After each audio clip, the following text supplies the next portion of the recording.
Kami kembali hadir ke ruang dengar Anda. Fakta dan terpercaya. Selamat menyaksikan kabar terkini bersama Flores mewartakan. Dinas PPO Kabupaten Manggarai Jumat 28 Juli 2023 melakukan kerjasama dengan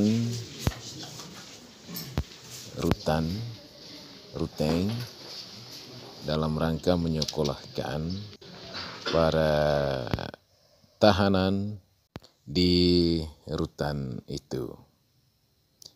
Rencananya para tahanan akan disekolahkan di SKB Randong.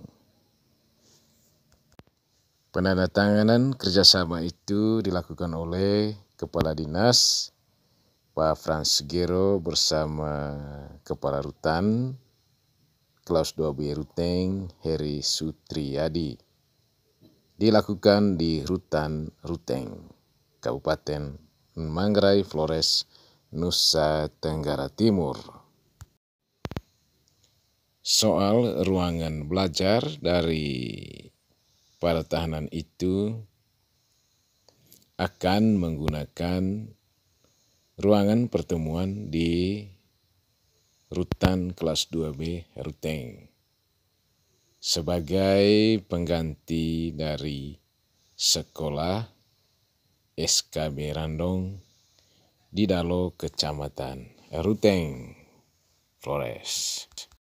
Dari Manggarai, Flores Ais mengabarkan.